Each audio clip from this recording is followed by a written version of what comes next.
welcome all. Good morning, good afternoon, good evening, because people are joining from different places. We thank you, Paul and Caden, to present information about cocoa in Cameroon, because a lot of people, didn't realize how much cocoa is growing and what are the specialities. And so, thank you for taking time to talk to us about and they explain us what's happening in Cameroon. And before that, I just want to give a brief introduction about Cocoa Town. I won't take too much time. Okay, so it's just a brief introduction. Okay, the parent company we started in 1992. We started as importing food processing machines and just trading it. But still, we were trying to find out, how people are using it and what they are doing. So we were focusing on the South Indian food market. So when we hear somebody who is not a South Indian name, we used to call them and find out what exactly they are using for. And then in 2007-8, when the economy changed, we had to change our focus. Instead of just trading, we wanted to start a new industry. That's when we looked at all the different options people were using. People were using these grinders for anywhere from making their own uh, mask, for the facial mask from the sphagnum mask and nut butters, everything. Then, of all the things, we thought chocolate was more interesting for us because there are two obstacles. Because for chocolate, people have to grind the cocoa nibs almost 3 days so it becomes smooth in your mouth. And then they didn't have any special machines, for small scale when we started the industry. Because all those big machines, they were like millions of dollars and it needed a lot of space and resources. So we wanted to make even the cocoa farmers able to make chocolate and start making more money. So we started Cocoa Town with a focus on three areas: the environment, customers' business, and the agriculture.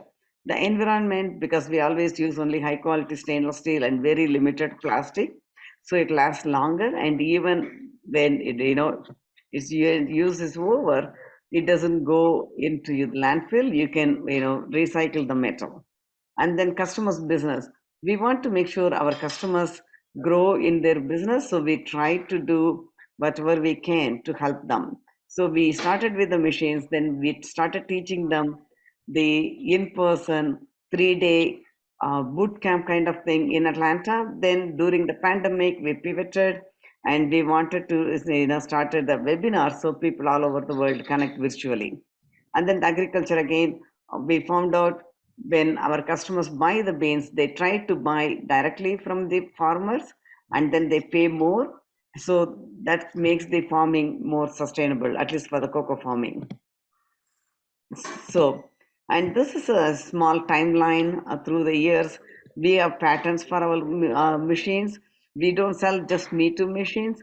They're all one of a kind and some unique and easily serviceable. If something happens, you can service it with the auto mechanic in your place.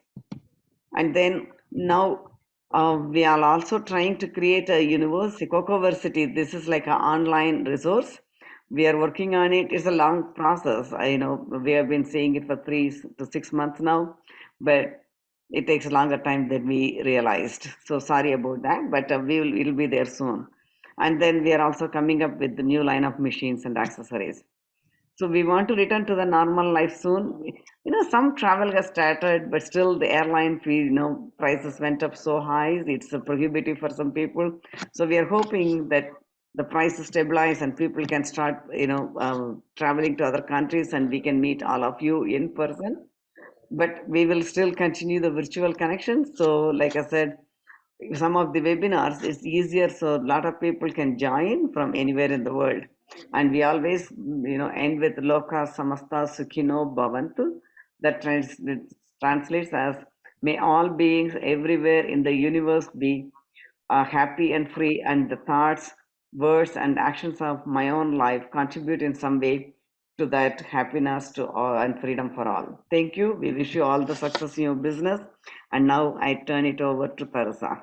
Thank you, Mrs. Balu. I always love the blessing at the end. So thank you for that. Okay, well, welcome everyone. And I'm charged with doing a little bit of housekeeping. So what I'd like to let you know is that this session will be recorded. So you'll receive a link to view the recording at your leisure at a later date. Also, if you can, during the presentation, you think of a question, go ahead and put it in the chat. And at the end of the presentation, we'll have a question and answer session, and we'll curate those questions out of the chat. And also, if we have time, we might invite you to come and talk and have a conversation with us. But if you'll put your questions in the chat as you think of them, you won't have to hold it, and we'll have the questions when we're ready for the Q&A. I think that's it for housekeeping. So what I would like to do is just a quick sort of get to know Paul and Caden a little bit, and ask you both a question. My question for you is, if you can tell us, so we can get to know you a little bit better, tell us a little bit about where your chocolate journey started, or where your love of chocolate started. And I'm open to whoever would like to go first, Paul or Caden. Beauty over age. So you're beautiful, so you might as well go first. You're the beautiful one, Caden. Okay, I'll happily start. My name's Caden, and I am an international sales executive of Fire Mountain UK. I started my working relationship with Paul at the end of last year, so a bit later than Paul in the chocolate industry, but I've always had a love for chocolate. And I can remember specifically when I was younger, someone asked me when I was in school, what do I want to be when I grow up? And I said, I want to be a professional chocolate taster. And obviously it was a joke and people laughed, but now as the years have gone on, I've noticed that I've traveled the world with Paul, and I've tried a bunch of chocolate. So I'm not quite a professional chocolate taster. That's not what I'm getting paid to do, but I've most definitely tasted a lot of chocolate in my profession, and I'm grateful for that. So how I met Paul is my uncle actually is part of a solar energy project in Sierra Leone, and they're doing developments of solar and hydro energy, and they're trying to expand renewable energy in Africa. And I believe Paul's a part of that project. Yes, and I got put in contact with Paul and Fire Mountain through my uncle, and the rest is history. Thank you. Thanks, Caden. You're a man after my own heart. I don't get paid to eat chocolate, but it's definitely one of the wonderful perks of the job. All right, Paul, tell us about where your chocolate journey started. Right. My chocolate journey started a few years ago. I started with cocoa and coffee, just exporting cocoa and coffee, but I'll just narrow it down to chocolate. From 2019, we started researching on how to make chocolate. My partner, Mike, and myself in Fire Mountain. So we started looking at machines around that we could use, and factories that we could use. And this took us as a journey to Italy. So just before COVID broke up, I was actually in Italy with my wife, checking out machines in one company, packing, to see if they could make our chocolate. And that's how we made our first proof of concept of making chocolate. I had never made chocolate before. We made the chocolate, brought it into the UK. And during COVID, when everywhere in the world was locked down, we had the chance to think about the business, send some samples around. People tasted and gave us some feedback. And we decided to create our own chocolate brand, which we launched last year in November in Paris. And that is where my journey started. Thank you. Thank you very much, Paul. So with that, I will turn the floor over to you and Caden. Right, let me share our presentation. So Our presentation today is about Cameroon cocoa. And as we all know, it's obvious chocolate comes from the cocoa. And what makes Cameroon cocoa special? So in the course of this presentation, I'll call it a discussion, we will come across what makes Cameroon cocoa special. Some of it you may have to figure it out yourself, and we would also tell you what we think makes Cameroon cocoa special. So before we proceed, I think we would introduce ourselves a bit more extensively. I know we've talked about how we got into chocolate, but we'll say who we are. So over to you, 𝗂𝗃𝗃. You might as well start. Tell me something. Right. Okay. My full name is 𝗂𝗶𝗿. I come from Cameroon. I am a computer science teacher by profession. I've been teaching for the past 18 years. And I decided to go into business to export cocoa and coffee from Cameroon. I also delve into other businesses such as renewable energy. And during my exportation of cocoa and coffee, I decided to, delve into manufacturing of chocolate. We also did a bit of coffee roasting, but it was too much business to develop. At the same time, we found chocolate more interesting because of the tasting and the sweetness of chocolate. So that is who I am, and that is what I've been doing so far. And over to you, 𝗂𝗃𝗃. Okay, my name is 𝗂𝗃𝗃 Dawkins. My first profession was a gymnastic teacher, and I taught gymnastics for, call it 6 to 7 years. I trained as a gymnast at a competitive level since I was 5 years old. And I got a silver medal at the British Championships, the British Team Gym Championships in 2016, I want to say 2016. So I've always had a love of teaching, similar to Paul. I like working with people and making them happy, and just spreading positivity and learning new things and teaching people new things. So I went to university, East 15 acting school, and I studied acting because I also love to perform. And along the way, as a gymnast, as an athlete, as a scholar, I always loved chocolate. So it's not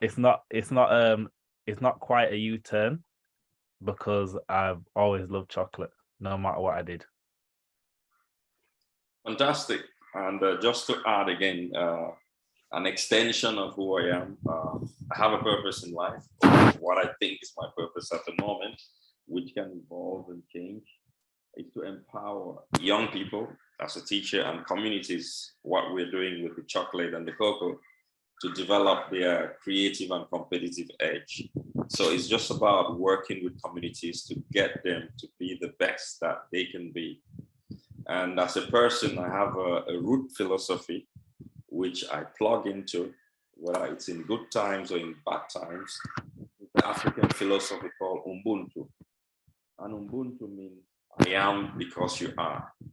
It's a philosophy of interdependence, interconnectedness, and working together always as a community and with one another. Right, so I will move on to the next slide. Cameroon. Cameroon is called Africa in miniature, or small Africa. So we're talking about cocoa from Cameroon, and we need to talk about Cameroon. For those of you who don't know where Cameroon is located in the south of the Sahara, in the west coast of Africa. If you look on the map of Africa, where you have the curve, some people describe it as the armpit of Africa. And it's a country which has been abundantly blessed with amazing flora and fauna.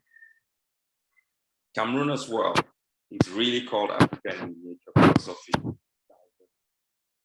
It's geographically diverse. Paul, I think you've got an issue with your microphone. You've gone quite quiet. And it's linguistically diverse. Right, let me see if I can look at my audio settings. Sorry about that. You've gone good now. Okay, fantastic. Right. So I was saying Cameroon is a very diverse country. That's why it is called Africa in miniature. So from a cultural perspective, from a linguistic perspective, and a geographical perspective. Now, culturally, Cameroon has got about 240 tribes. And also, the last time I checked, it stated Cameroon 240 languages, so the vernacular is spoken locally. But on top of the 240 languages, we have French and English as the official languages. So 80% of Cameroon is French speaking, 20% is English speaking. But we also have an additional language called Pidgin English, which is a popular language in West Africa, spoken by a lot of Central African countries. So you can see how diverse Cameroon can be linguistically and culturally, because each tribe has its own culture. Then you also have the French and English heritage from colonialism, which adds to the cultural mix. Beyond culture, in terms of geography, Cameroon also has a very diverse geography. We've got savanna, we've got rainforest, we've got grassland, we've got the Atlantic Ocean as well, which is, we've got the Atlantic Ocean beach in Cameroon as well. Then in terms of wildlife, we also have safari in Cameroon, north of Cameroon, and the diversity of different, animals in the different regions of Cameroon, which makes Cameroon a really special country. And in terms of cocoa, cocoa grows in the different regions with their different geographies, different climates, and this adds to the mix of the flavors, which we're going to look at later.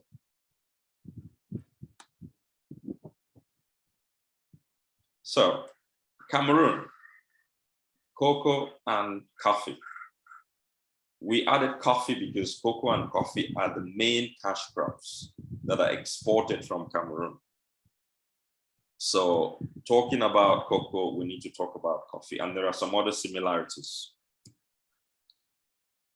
Jaden? So as you guys can see on the map, the white part is Cameroon. So there are in total 10 regions, but of the 10 regions, there are 7 regions where coffee is produced. West, south, northwest, central, littoral, the east region, and the southwest region of Cameroon. And within the coffee producing countries, Cameroon is actually ranked 36th in the world. And the highest producing year of coffee in Cameroon was 1990, where 156,000 tons were produced. And currently, it's been recorded at 30,000 tons. So there's numerous reasons why the production has decreased, and we're going to discover that together. Yeah, and production of coffee has decreased. Part of that had to do with the fluctuations in the market and the drop in prices. Now, because of that, farmers decided that, hey, we got to replace the coffee with staple food, things that we can consume on a day-to-day basis, because the coffee was standing on land that could be used for something else. So that's part of the reason why it dropped. However, there's a program in Cameroon now which is aimed at boosting. Cameroon does the 2 types of coffee, Robusta and Arabica, but Arabica is far more popular in Cameroon than Robusta coffee.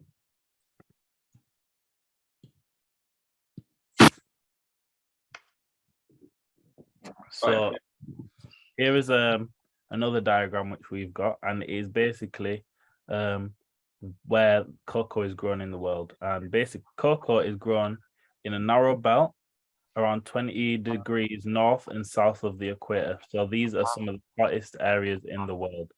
The top 3 cocoa producing countries are the Ivory Coast, Ghana, and Indonesia. And as you can see, so I correct me if I'm wrong, but Ghana is number 17 and 18 is Nigeria. And right next to Nigeria, there is 19, which is Cameroon. So Cameroon is actually extremely close to 2 of the highest producing cocoa countries in the world, but it's not in the top 3. So our goal is, and our question that we're trying to solve is, how can we improve Cameroon's standings in the cocoa production world? So we're actually number 5 at the moment with 275,000 tons. And Ivory Coast is well ahead with over 1.4 million tons being produced a year. So Indonesia's obviously second. No, Indonesia's third and Ghana's second. But the standings are, there's a very large margin which we need to close to reach the top 3. And we're working with the farmers to try and solve this question and solve this problem. Thank you very much. Yeah, so I think later on in the presentation, we're going to look at the kinds of projects that could help to increase the yield in Cameroon. And we are currently part of a project that has got possibilities, and we'll discuss that later. And if you look at Cameroon, Cameroon is number 5. The amounts are quite significant as well. So Cameroon is an important country when it comes to cocoa production in the world. But we noticed that not many people know about Cameroon and cocoa and chocolate. Right, so where is cocoa grown in Cameroon? So similar to the previous diagram on coffee, we have, could you just go back for me, Paul, sorry. So similar to the previous slide, the cocoa is also grown in the same 7 regions out of the 10 regions in Cameroon that the coffee is grown. And on to the next. So as you can see, there is a slight difference in the percentages because Southwest and Central Cameroon are the highest cocoa producers, whereas in coffee, there's some fluctuation and difference in terms of the production of coffee. So East is actually a higher producer in coffee, but in cocoa, it's one of the least, along with Littoral and West Cameroon. So that's just how the cookie crumbles. Yeah, so it's quite interesting in terms of where cocoa is grown in Cameroon, and the cocoa and the coffee sector, they quite intersect. And some farmers have also moved from coffee into cocoa because they've got better prices in cocoa. Right, the genesis, our story, where it all began.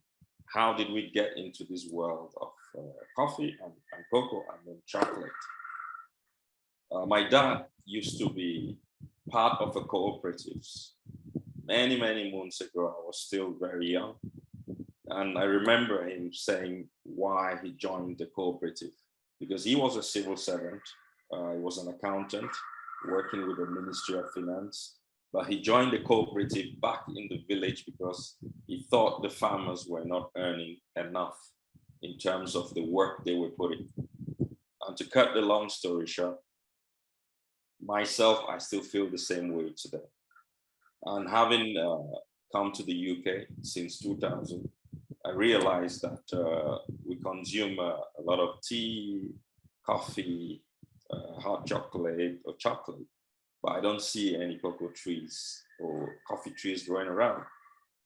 So that ignited my curiosity when I went back for holidays in Cameroon, and to keep asking, I mean, these trees are going here, how are the farmers doing? I became curious and started researching, started talking to farmers. This led to us setting up a business in Cameroon in 2013 that had to do with cocoa and coffee locally. Then we started exporting cocoa and coffee out of Cameroon. And now, in the course of doing the export business, we asked the question, how can we better serve the farmers?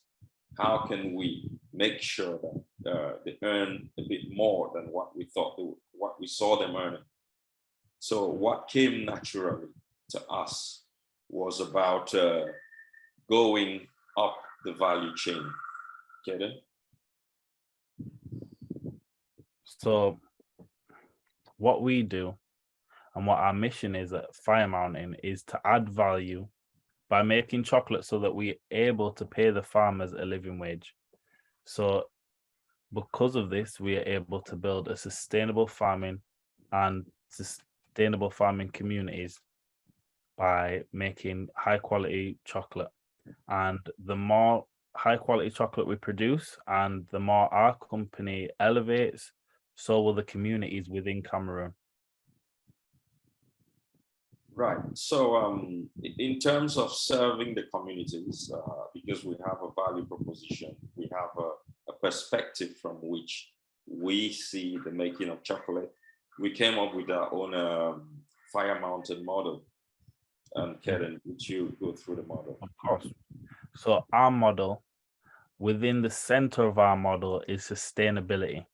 Fire Mountain and sustainability go hand in hand. One can't be there without the other.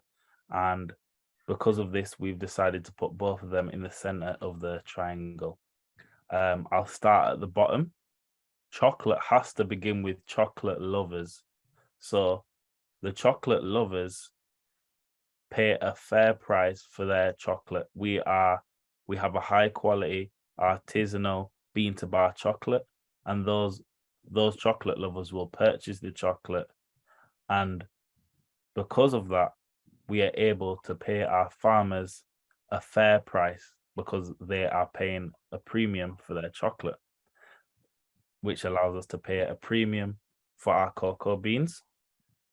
And because of this, because the farmers are getting paid a premium, they're able to put quality and care into their product instead of having to rush quality over quantity. Instead of having to rush, they're able to put the time and craft and care into their chocolate, which in turn benefits the chocolate lovers because their chocolate and the cocoa which is being put into the chocolate is at a higher quality. So both the chocolate lovers and the farmers and the community benefit each other hand in hand. How the chocolate lovers help the children is that by purchasing a Fire Mountain chocolate bar, you are helping the causes which we endorse. We help fund an orphanage local to where the cocoa beans are farmed, and we also contribute to a period poverty campaign, and we also help pay for some scholarships, educational scholarships for the children. So the chocolate lovers directly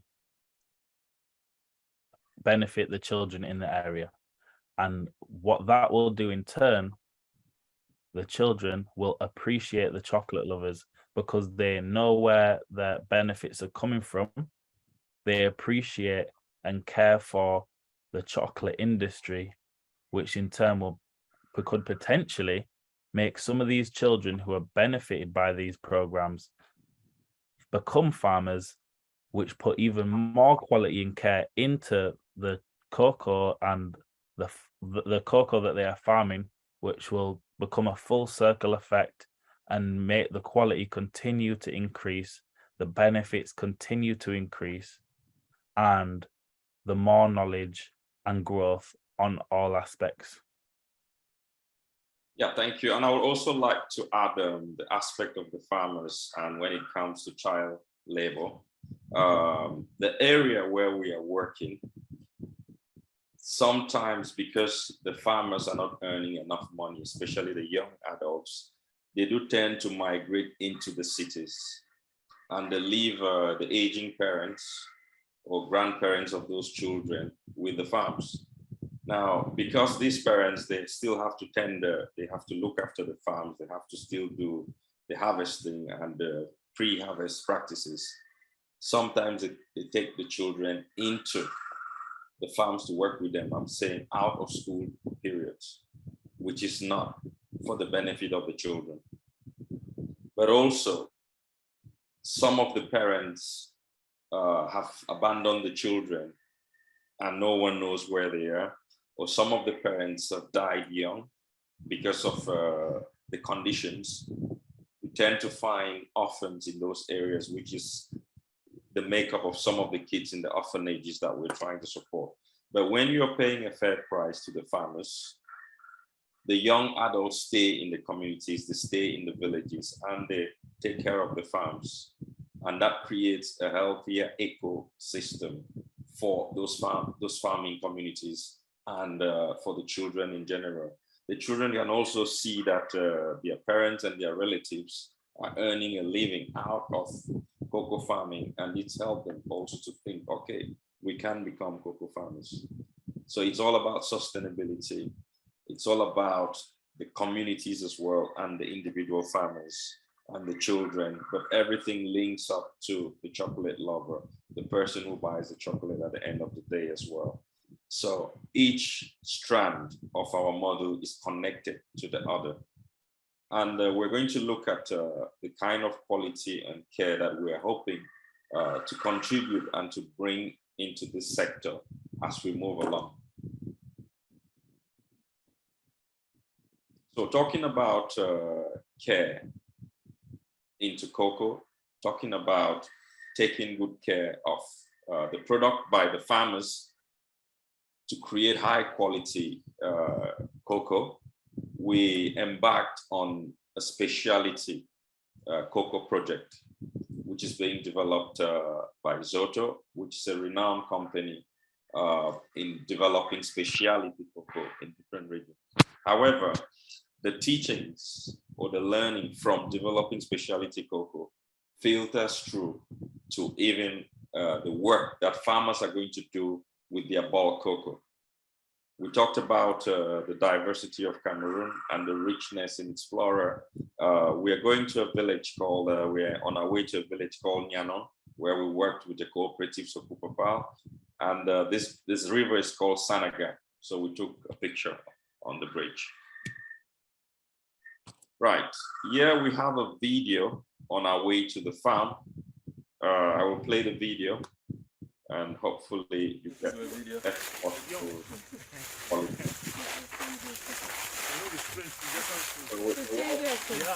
Wow, look at the tree. Do you see? We can see that some of the forests are preserved with Oh my God, it's so big. tree to just do the farm, which we found interesting. Paul, while the video audio is playing, we won't be able to hear you talking. So if you want to just repeat what you said.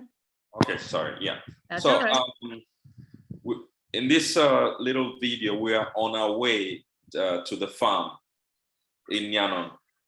Now, it was quite an interesting journey, just experiencing that environment, you know, seeing that some of the forest has been preserved because it's used to act as shades for the cocoa tree. And I think there is far more awareness when it comes to deforestation-free cocoa. People are putting in a bit of effort with education to make sure that they don't cut down the forest completely because they want to plant cocoa. So getting onto the farm, one of the first things that we did was do a tour around and look at the different cocoa pots on the trees and see what variety of cocoa pots they've got. And with that collection, we could do screening of the cocoa. So one of the things we looked at was post-harvest, the selection demo before breaking. Now, breaking or selection is very important when it comes to cocoa production, especially the post-harvest treatment. We deliberately asked the farmers to harvest the cocoa before our arrival. Why we said that was because we wanted to see how they pile their cocoa together, how they harvest the cocoa before they start breaking. And some of the practices that we identified was that all cocoa was harvested, whether it was good or bad cocoa, everything was put in one pile. So one of the first lessons we had to start learning, especially from 𝗪𝗂𝗃, because 𝗪𝗂𝗃 was directing the teaching and the learning, was mixing of poor cocoa or bad cocoa quality with the good cocoa quality. So we had to demonstrate this, and it's hands-on, show the farmers, which is what the consultant from 𝗪𝗂𝗃 is doing, which cocoa pots have to be kept aside, especially at the moment of harvest. So you don't mix cocoa that is of poor quality with cocoa that's of the best quality. So that was the first lesson, to start creating good quality cocoa. Then we went on to breaking of the cocoa. So the environment where we had to sit and break the cocoa. Now, if you look there, they are using sticks to hit the pot and open up the pot, and it's being put into basins. Now, one of the key things that was picked up with this process in this farm is that where they do the breaking is in the middle of the farm. Now, sometimes when you finish doing the breaking and you leave the cocoa pots in the farm and the cocoa pot starts getting rotten, there are diseases that come as a result of that. And these diseases, because it's in the middle of the farm, will affect the cocoa itself. So another lesson learned there was we need to find an area, or the farmer needs to find an area out of the farm to do the breaking. Not far away from the farm, but away from the cocoa trees, and just segment that area for breaking. So this is another video on breaking.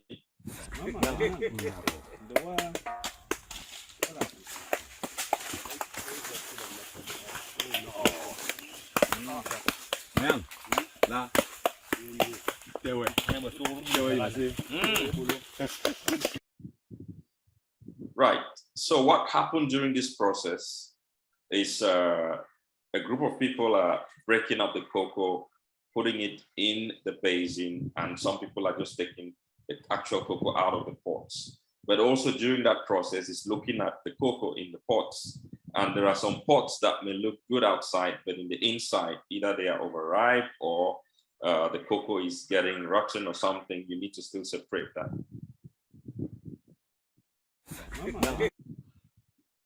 So this is all part of the process, getting all the cocoa in the basin. And one of the things we advised them when we got there, which was not there, is to put planting on the soil so that you avoid contamination and you keep the cocoa as clean as possible. So after the breaking, the fermentation was not done in the farm. So the cocoa was carried in the basins to the fermentation site, and it's carried on the head by the farmers. So we are on our way to where the cocoa is being fermented. Again, with the fermentation process, we used what we call the hip fermentation. Now, there's a school of thought we had in Cameroon that to do the best cocoa quality, you had to do the box fermentation. But we learned from 𝗪𝗂𝗃 that as long as you do the hip fermentation really well, you can always have good results, and sometimes even better. Now, one of the things that we realized also when we went to do the fermentation was asking the farmers to do what they normally do, which some of them, they do the fermentation in open air and sunshine. Again, 𝗪𝗂𝗃 picked that up and said, you need to find a shade You need to put enough leaves on the ground, and you also need somewhere that has a little bit of a tilt, or you create a tilt, because you need the juice to run out of the cocoa. Now, if it's not tilted, if the juice settles at the bottom, the cocoa starts getting rotten, and that's again contamination and poor quality. So these little tips were there to boost, you know, what the farmers are doing, what we know already, and to keep improving. Again, this is just Zoto explaining again, why do we make it? Why do we make the heap like a pyramid? Again, it's about circulation of oxygen, making sure that the juice is also drained out properly, and it gives the cocoa the best chance of fermentation. There was a lot of learning, unlearning, and teaching in this process. Now, these farmers have been doing this for some their lifetime. So they've learned a lot of things, and they know a lot of things in this process. So we needed to have sessions with them where we had questions and answers. We had to interact. Every single process that was introduced or that was adjusted had to be explained, so they knew exactly why they were doing it, because they've practiced some habits for a very long time. To change those habits will not be easy. And also, I've not really been a farmer. It was serious learning for me. However, I also act as a translator, so I had to be learning from Zoto and teaching the farmers as well. Again, after the process, we had some refreshments. Placed the bottle of beer. There was not the most interesting thing for me, but we needed to be refreshed. The food was great. And after that process, everybody went home really contented, and they understood what the good practice was. And sometimes it wasn't going to add to the amount of labor or time that they spent, you know, working on their cocoa. It was just about tweaking a little bit and getting more value out of your cocoa. The next day, we had to do a screening process where we looked at the different types and varieties of cocoa pods within the same farms. Now, most of the farms in Cameroon have been created out of hybrid cocoa. So you have a vast array of different varieties of cocoa within the same farms and different flavors. And that's already something that makes, you know, the cocoa farming in Cameroon kind of special. Now, establishing the protocols for the fermentation process was actually a scientific, you know, exercise where the acidity, the sugar levels were tested, the flavor, the raw beans was tested, and all the different flavors mapped out. Again, all of this was to come up with a protocol that would enhance and improve the cocoa quality. So from the next day, some protocols have been established. For example, with this particular cooperative, the protocol was to do the mixing of the cocoa after 2 days. Now, fermentation is an oxidation process.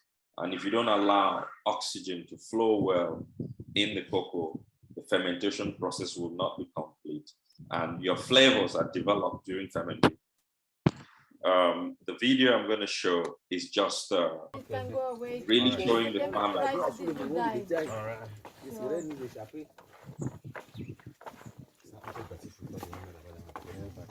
So this fungi contamination at the beginning, and those are accidental contaminants, but because the temperature would rise, this should be eliminated.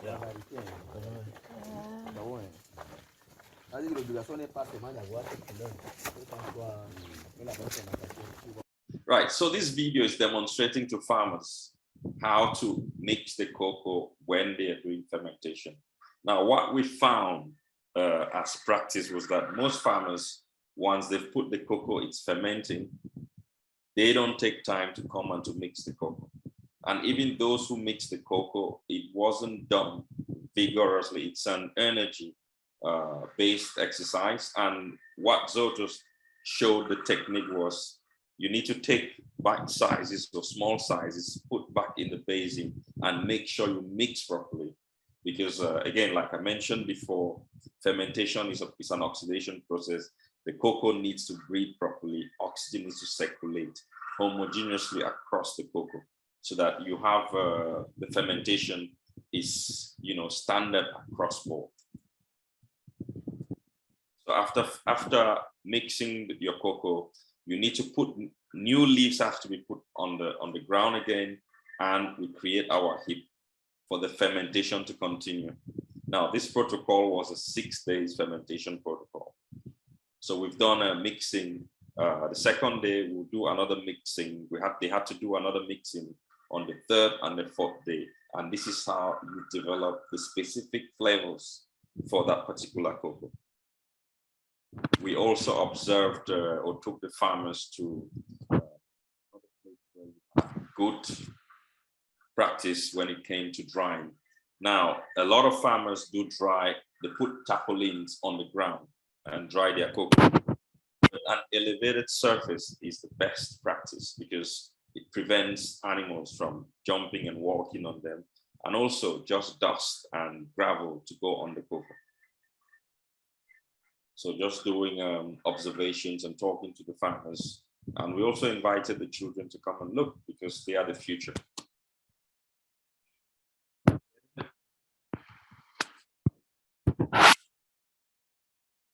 Right, Caden was going to talk to us about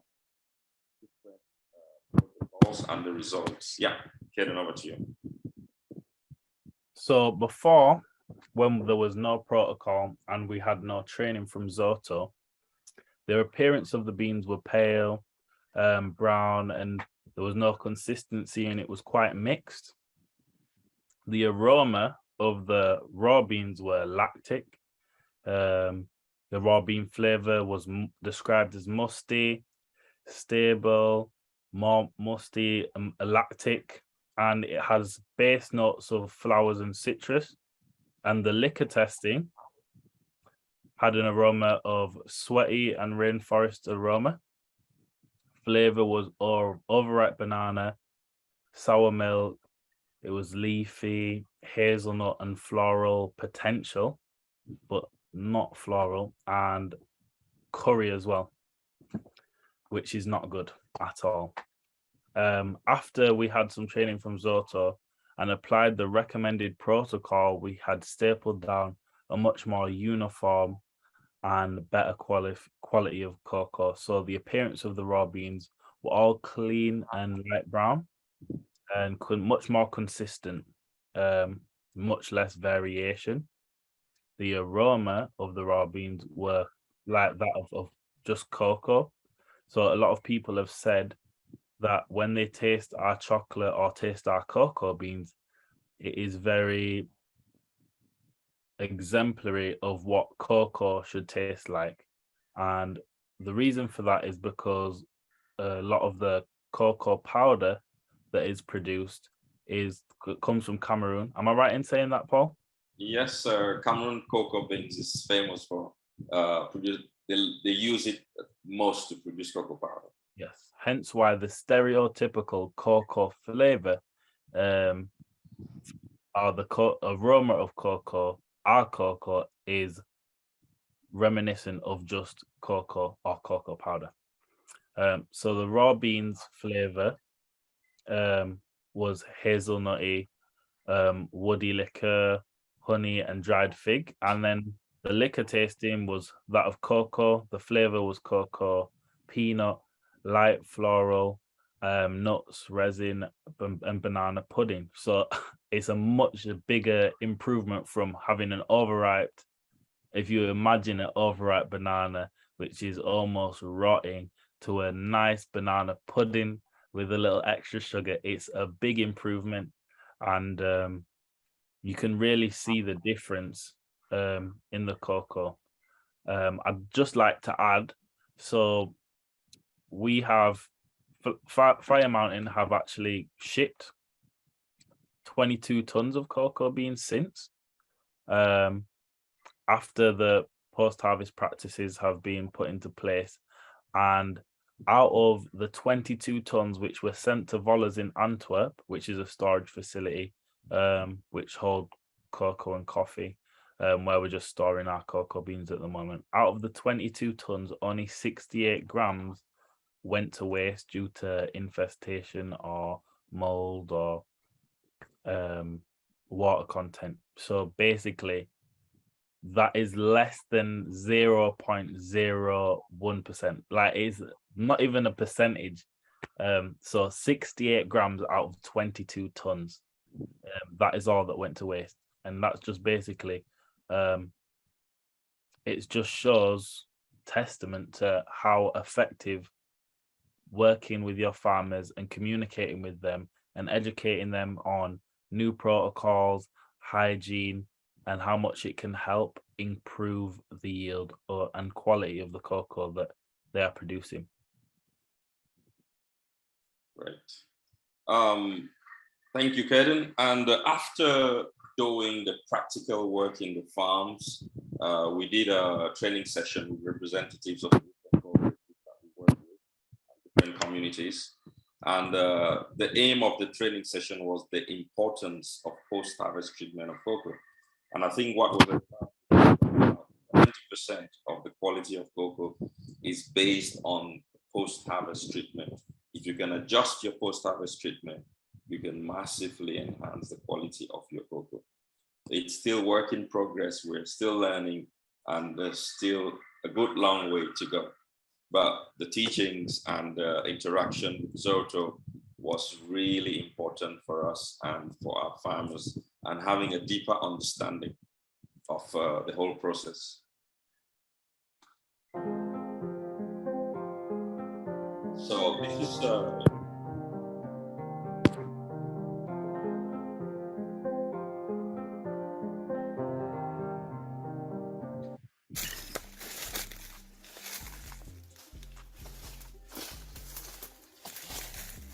that's rainwater. Yeah. First of all, you notice that there are no diseases attacking the farm. Yeah. And when we ask, there are so many good practices happening around here. The pruning is done constantly, so enough sunlight comes in. But also, if you look at where they do the breaking, it's out of the farm. So it's difficult for any rot or diseases to attack based on the shells that have been broken. So it's amazing. They're doing a great job here. So this is how they move the cocoa? Yes, so we are now moving the pulp to the house or central location where we will do the fermentation. Can you explain the covering of the leaves and all that? Yeah, it's quite important to cover with the leaves for sanitary purposes and also for contamination. Yeah. If you look, there's a lot of dust. Yeah. So this is going to stop the dust from getting into the cocoa beans. Sure.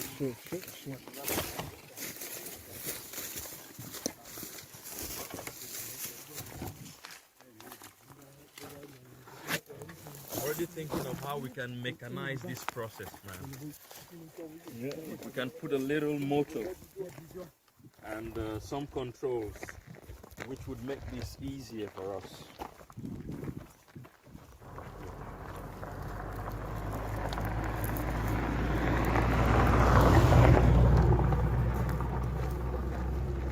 So the dust doesn't get into the pulp. The vehicle just passed by.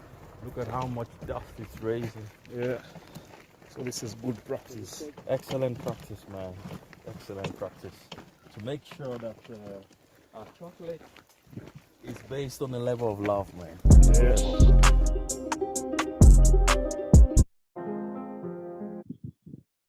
Right. So the last video we just saw was another farm based in another area in Cameroon. The practices there are a little bit better than the previous farm, and it's just showing how much care the farmers are putting in their cocoa. In this particular farm, where they do the breaking was out of the farm, so and you could actually see that the farm was really clean with very few diseases, and the farmer really took time to always do his pruning. And the practical thing that happened there and then was that the user when they are transporting the cocoa, they use cocoa leaves to cover because of the dust.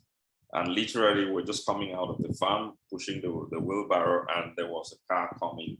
But because it was all covered, no dust went on the cocoa.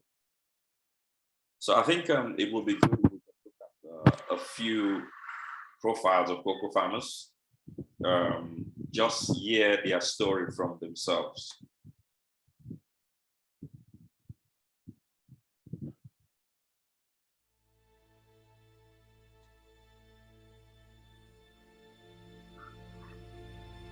I be Madame from Kulinda. I be one of the cocoa farmers for my 16 body farm back here.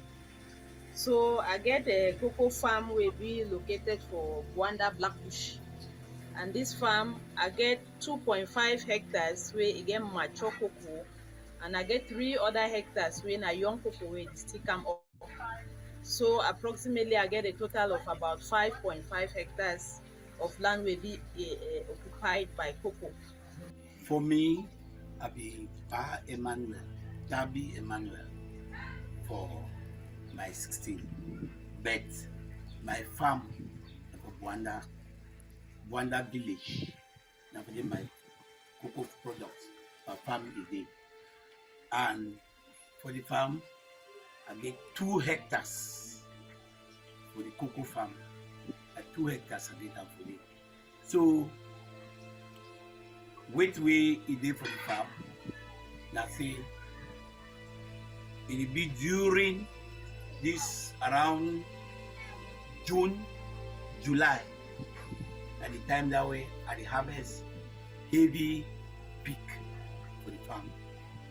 So for that time, I used to take every my picking them one day down to day for work for the farm that very June, July. Yes. So now the time that way we get hard labor inside the farm. Inside the farm for the produce, the farm cocoa.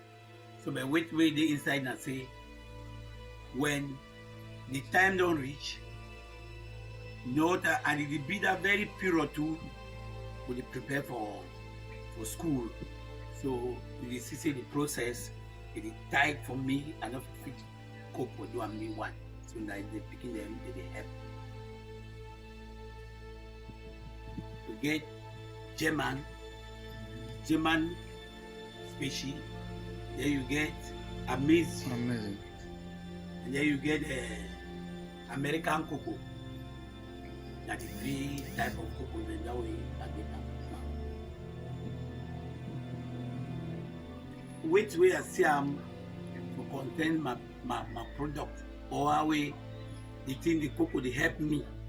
Now say all along when like the time I don't move the heavy peak for the farm and she done most of the money I even put up for bank. When I put up for bank and it preserve that one because of their schools. It helped me with some finances for run my daily activities and to support my family. Despite the fact say it be seasonal, yes, but for that season too, when the season come, especially with local and at the peak season, where I get my own around November and December, I really get the weight of it because the money is really plenty and it get a lot of meaning because with that plenty money, I feel for carry on a heavy project. So within the year, I feel run other smaller projects, but I push my heavy projects towards November, December. Meanwhile, they rely on the cocoa and they say, when you go give me that heavy amount for that time, it will help me to run a big project. So it helped me for my family, for be able for feed them, for educate my children, and even for provide shelter for them. They actually help me much. Now, why that way, as I say, be very important despite the challenges we will get, but I still say be important for me to go on with the cocoa farming. Right. This video is just basically a few cocoa farmers, a couple of cocoa farmers explaining who they are, why they are doing cocoa farming, and the contribution of cocoa farming to themselves and their families. And if you notice in Cameroon, we mainly have smallholder cocoa farming. Right. We had another cocoa farmer, but I think we'll move on to another slide. Again, he's just explaining why he's doing cocoa farming, how long he's doing cocoa farming, and the importance of cocoa farming to his life, which is similar to the others.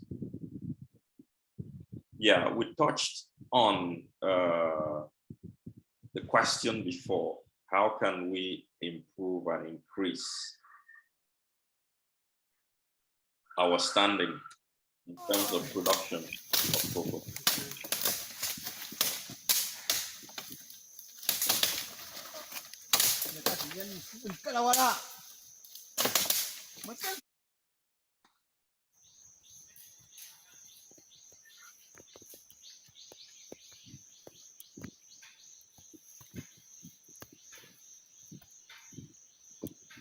Right.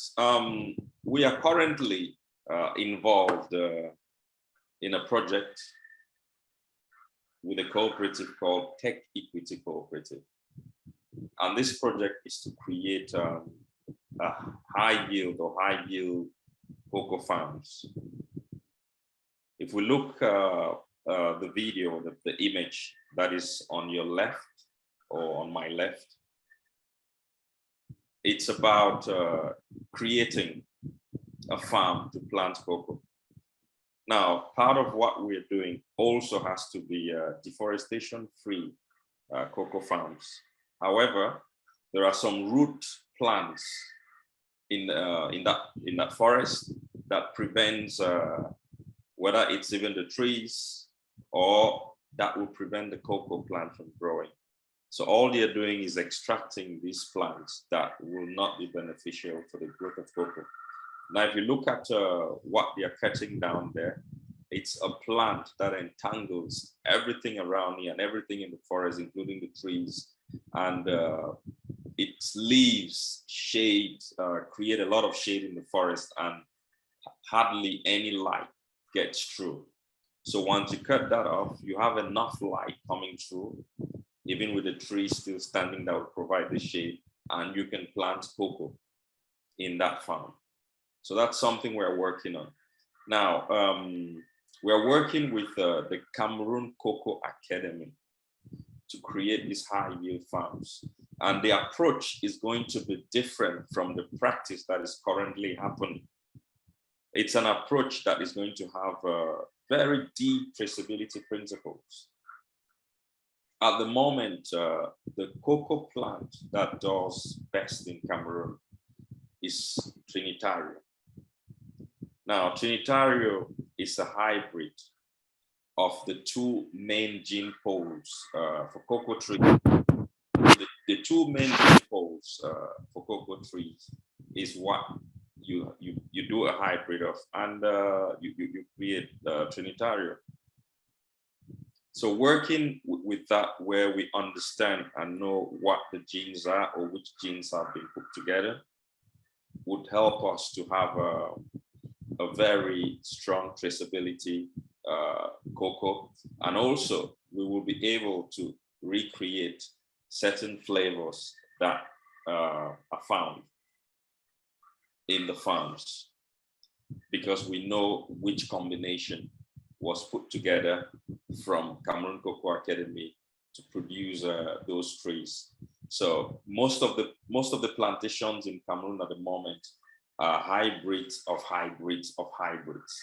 But what we are doing is, this will be the first point where the hybrid will be created based on the gene pools that we're going to have at the very start.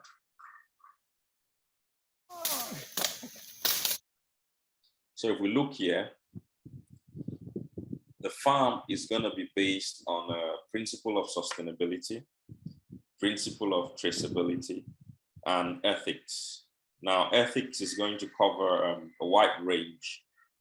We know that at the moment, to prove how ethical you are, you need to have some certifications. Now, our operating principles, even before certifications, we are going to follow great ethics in terms of from how we treat our farmers, who is working in the farm, and doing deforestation-free cocoa, and also looking at the organic side of things. How can we make sure that we work with nature? But one of our greatest principles would be principles of traceability. So our Criollo gene pool and our Forastero gene pools will be the base from which we start working. And the Trinitario will be hybrids created from these base gene pools.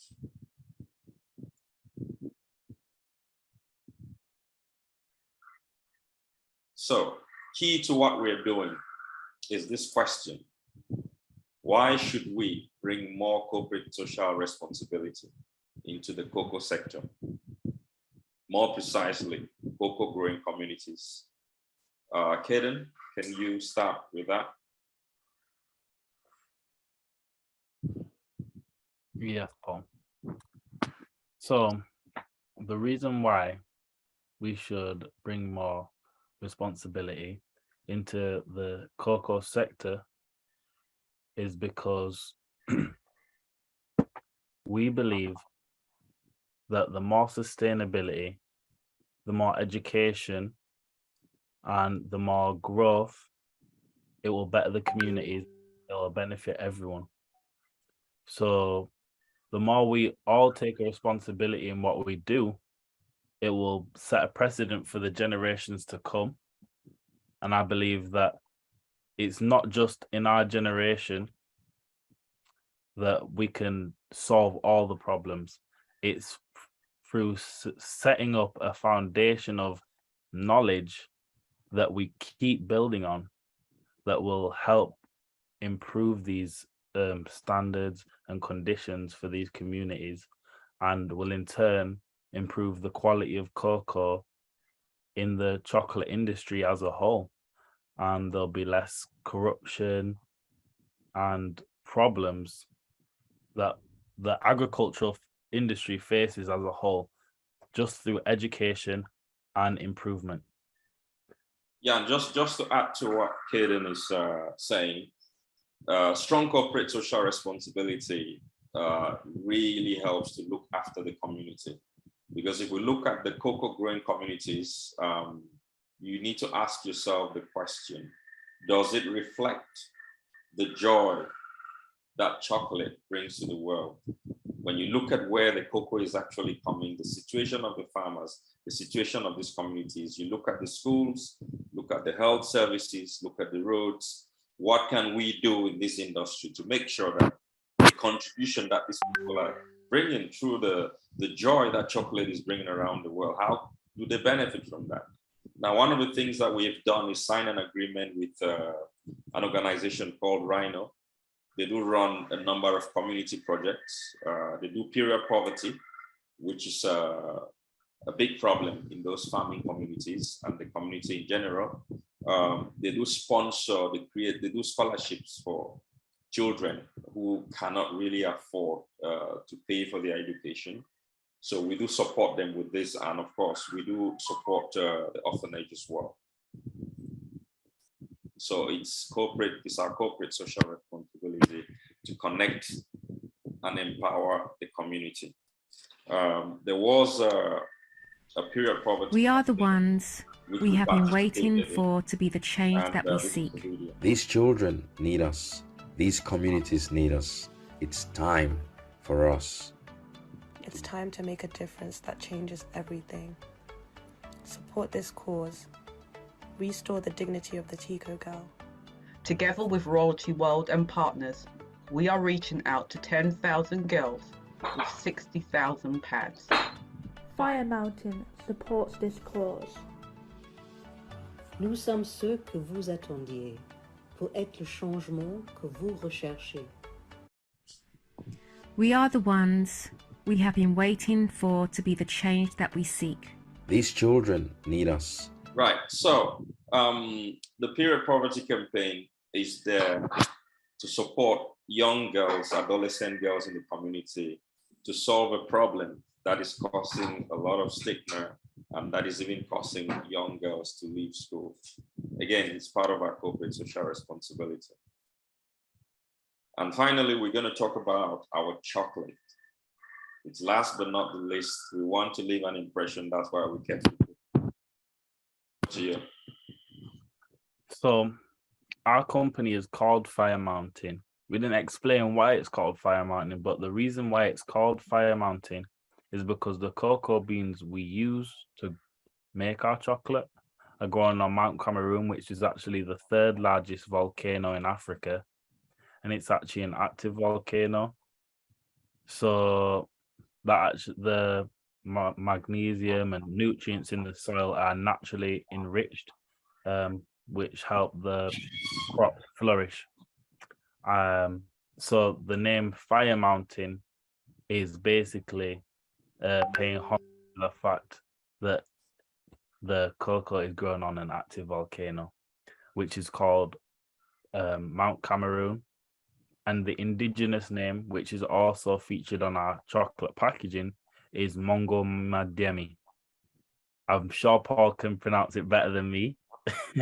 𝗵𝗂𝗶𝗃, which actually means mountain of greatness. That is a direct translation. And that is where we grow our cocoa beans. Great chocolate from the mountain of greatness for great people. Amazing. Now, if you look there, we have our own standard farmer to bar, which is because we recognize the importance of the farmer in this whole process. And it's our value, or it's integrated in our value system to support the farmers, to make sure that they have the benefits of their labor and their work. So there's a video on Fire Mountain. I hope this one is clearer.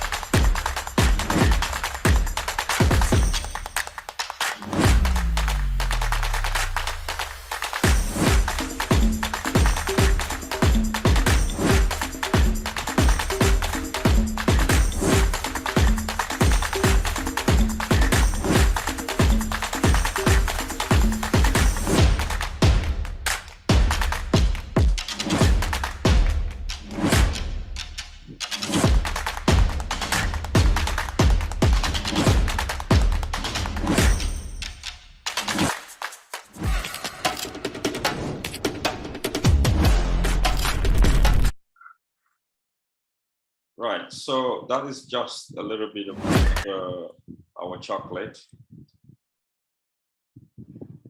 We've got 20% dark and 37% milk chocolate. Our chocolate is craft chocolate and is done through the 𝗵𝗂𝗶𝗏 process. Eden, can you highlight a little bit why our chocolate is special? Well, our chocolate is actually special because if you look, the darker packaging is actually our dark chocolate, and only 3 ingredients are put into that, which is cocoa beans, cocoa nibs, cocoa butter, and sugar. So only 3 ingredients, as opposed to some other chocolates which may have compound chocolates which may have cocoa powder or palm oil. We, at the 𝗵𝗂𝗏 process, uses the cocoa nibs, and the chocolate is grinded down into a liquid and then turned into chocolate. I'm sure we're all familiar with the process in this webinar, though. Yes, so sorry, just to add to that. Yeah, so cocoa butter and cane sugar. Mm-hmm. So the milk chocolate only has powdered milk as well. So that's 4 ingredients for the milk chocolate bar, and the dark chocolate bar only has 3 ingredients, making it also vegan. There's no lecithin. There's also no palm oils included in our chocolate. So we're trying to make it the most original and rich chocolate flavor and the highest purest cocoa content, whilst it's still enjoyable. And as you can see, our packaging is quite, I believe our packaging is beautiful. And the floristic pattern is also reminiscent of cocoa pods, as you can see. So that's basically that. Fantastic. We've participated in a number of trade shows in different countries. Our launch was in Paris last year, but we've done a lot of other trade shows in Italy, in Amsterdam, and in the UK, which has given us the opportunity to interact with chocolate lovers and to have feedback on what we are doing. And our feedback has been generally far more positive than things that they are recommending that we could do to improve. And I think the trade shows really gives us the opportunity to also tell our story, to talk to people and to share why we're doing what we're doing. And most of the time, people buy because of the story. They buy because of the why we're doing what we're doing. So trade shows have been amazing and have contributed a lot to where we are today with in our process, in our development. So still just different trade shows, and our exhibitions always reflect also our background, where we come from. It reflects Cameroon. So what makes Cameroon cocoa special? So we have to answer that question at last. Eden. Well, the reason what makes Cameroon cocoa special is well, firstly, what I already mentioned is that Cameroon cocoa is mainly used for cocoa powder. It's famous for its cocoa powder production. So the taste of Cameroon cocoa is basically the staple and example for what a lot of people think when they think of cocoa or chocolate. We have that obviously plays a part in the chocolatey flavor. There are multiple smallhold farming communities. The farming communities work together, and there's a strong sense of community, even through the conflict and hard conditions in Cameroon. The farming communities have still managed to stay working, and our goal is to keep them thriving with what we're doing now. So it just shows a lot of resilience no matter what's going on. These people are still able to produce and work on their farms. Some people have been displaced due to the conflicts, but regardless, they can still work, and they still have a passion for farming, which is beautiful. And that is why I believe it's important to always give back to these communities, because whilst we sit down and enjoy a chocolate bar, which seems like a guilty pleasure and harmless to us, we don't know actually how much someone might be suffering on the other side to make you even be able to enjoy that luxury. So yeah. Yeah, thank you, Kaden. And just also to add to why it's special, it's if you look at, like we said, it's diverse region of Cameroon, and each region has its own climatic conditions, geography, soil condition, different kinds of the flora and the fauna around that region. And all of these things, they contribute to the flavor of the cocoa.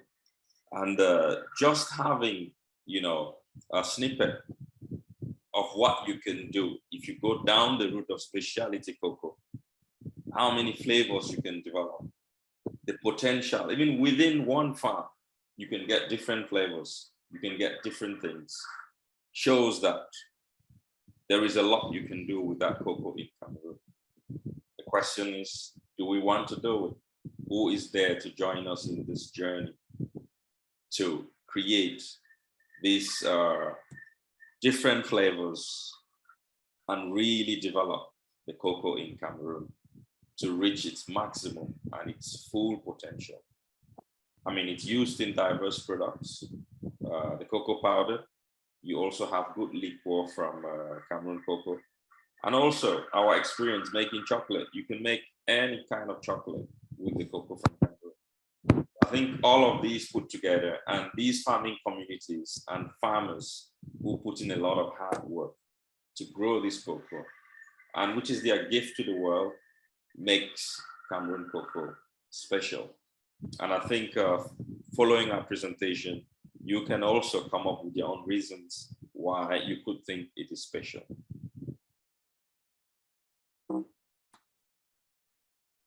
Finally,